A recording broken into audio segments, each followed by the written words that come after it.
Pero Yeah. going inside the house, ano yung masasabi niyong Pinoy values na itinuro sa inyo ng parents ninyo na nadala niyo sa loob? Since inaatake ng mga netizens yung values ng Gen Z, Totoo.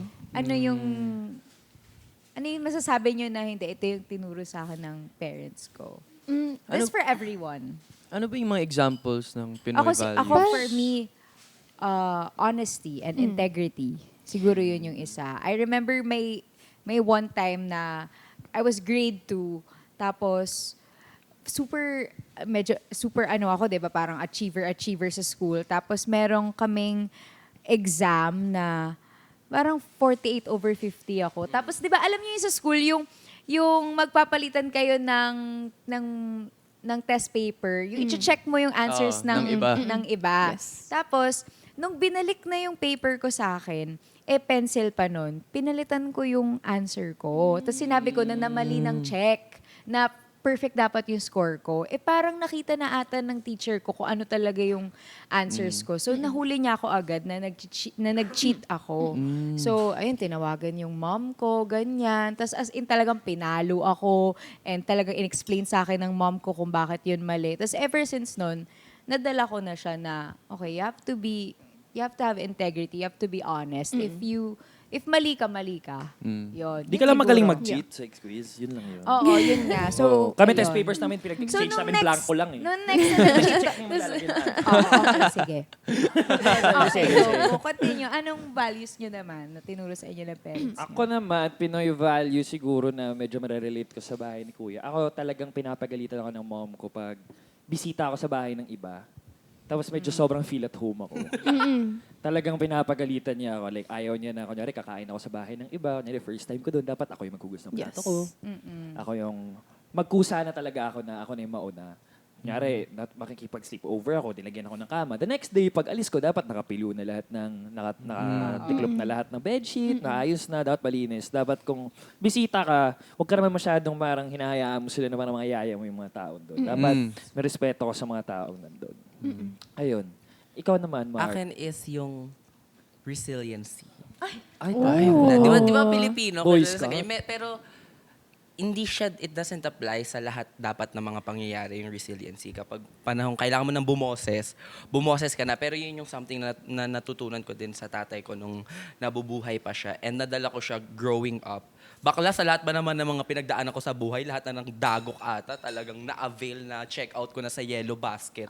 Talagang nakakahanap pa rin ako ng paraan kung paano ko gagawing light and masaya yung buhay Yes. kahit mahirap siya. Yes. How about you guys? Ako, it's love and respect for one another. Kasi I have a big family. It's not just my immediate family. It's yung mga tita ko, mga pinsan ko, and we really love and care for each other. And nadala ko yun inside the house. Even if hindi ko pa close yung iba, parang I have huge respect for them. Kasi going in, it's not easy. Yung process, it's not easy. So I have respect for them agad. And, you know, we're just humans. Yeah. And it's better to just love than hate. Yes. How about you, Cliff? Siguro yung sa akin naman parang same kay Sean na parang going inside sa bahay ni Kuya. Actually, minsan nakakalimutan nga namin na nakikitira lang kami sa bahay ni Kuya. Yeah. Kasi of course, PBB is also there para maging komportable kami sa bahay. Parang I feel like isa rin naman yun sa point ng PBB na maging komportable kami. Pero in a way, we also have to remember na yung mga gamit dun ay, syempre, gamit ni Kuya, which is hindi namin gamit yun. So, I feel like bare minimum siya na dapat alagaan namin yung mga gamit, na dapat hindi lang namin basta-bastahin yung mga gamit dun, alagaan namin. Kaya feeling ko, that's one thing na parang I took in mind papasok sa bahay ni Kuya. Pero that's parang continuous process siya na dapat we always have to remember it. Parang ganun. Yes. Isa pa na naalala ko na value is, di ko alam kung ano yung specific word for it, pero yung living within your means. Yung parang, kung yung mga kasamahan mo, ito yung afford, kung di mo afford, wag mong piliting makasabay ka. Yung ganon. Yung ganon. Show Yung, off, oo, wag Yeah. kang magpumilit na makabelong if hindi mo naman kaya. Don't pretend to be someone Yeah. that you're not. You're not. Yun. Yes. Ayun. So kayo ba, nung nakalabas na kayo ng bahay ni Kuya, tapos syempre nabasa niyo yung mga comments ng mga tao about dun nga sa naging situation, ano yung naramdaman ninyo? Nakakahiya siya. Because, Nakakaya. yeah, nakakahiya siya. Kasi, parang, parang it shows who we are as housemates. And, nakakahiya siya kasi parang we were too comfortable na we forget this is not our house. And, parang it also shows respect kasi kay Kuya, which is like super important. You have to show respect. So, nakakahiya siya. And I'm happy na if you compare it to before and now, grabe yung change. So, I'm happy na it changed din. Actually, curious din ako sa kung paano mo siya hinandle. Kasi una ka na-evict eh. So, wala kang makakausap na tao na makaka-relate mo talaga kasi Yes. nasa loob silang lahat. So, yung unang ally sa Oo, outside oo. world. kumbaga. So, kung nung nabasa mo yung mga comments na yun, paano ka nag-react or paano mo siya inabsorb sa sarili mo? Okay, so when I was inside, lininis ko din yung bathrooms eh. So, akala ko like after I got out, parang it's gonna be clean lang all throughout.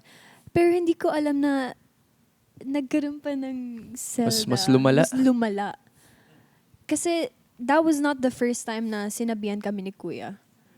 So parang ako, oh my gosh, wait. Sana they come to their senses na mali yun. And they did naman. So I'm proud of them na nagbago. Pero Ikaw, Cliff. As someone na nakaranas nga nung yung at the height of it. Bakit? Paano ba kayo umihi? Andiyan yung inidoro dito. Or may Well, siguro kasi, wala, like, mali talaga kami. Like, siguro dahil may times na sobrang, lagi kaming nagpo-procrastinate. Ano yun? Procrastinate. Basta yun. Lagi kaming nagaganon. Nakaintindihan tayo. Oo. Lagi kaming nagaganon, kaya parang sinasabi namin lagi, mamaya na namin ayusin yun. Kaya syempre, nakakalungkot na it had to reach that point pa na kailangan kaming parusahan ni Kuya para ma-realize pa namin. Kasi honestly, bare minimum na rin siya na dapat naming alam na to keep the house clean, syempre. Kaya, syempre, that's really something na we're very accountable for. Na inaamin namin na it's really our mistake. Yeah. And we're gonna learn from it. Kaya I feel like what I said, continuous process naman siya sa bahay ni Kuya. Like kahit hanggang ngayon, after the parusa, hindi namin sinasabi na from that day on, as in, sobrang linis na ng bahay. Pero siguro yung pinaka-win namin doon is that we always remind each other to clean siguro. Yeah. Like hindi na namin tinotolerate yung ganong behavior. Wala, oy. And I think let's cut them some slack. Give them a little bit of grace din. Kasi, like, ako din naman, may moments din naman na yung kondo ko, parang kala mo dinaanan ng bagyo eh. As in, kadiri din talaga eh. Pero, ang difference lang, hindi na-broadcast. So, syempre, bigyan Yeah. din naman natin sila ng konting wiggle room. Pero as long as, like what you've said, na you hold yourselves accountable and you learn from it. And kita naman na hindi naman na naulit yung ganun kalala. At, quick question lang din pala. Go. Oh, since, yun nga, medyo madumi. Sino yung pinaka-clean freak sa inyo? Sa housemates? Na since day one na? Pinaka-clean freak? Siguro si Fred tsaka si Heath. Kasi nung time na yun, may mga inassign si Kuya na mga cleaners para maglinis ng boys' bedroom. Tapos, ayun, yung mga sa girls nakalimutan Si Caprice ko eh. and Si Sophia. Caprice, Sophia. Yeah.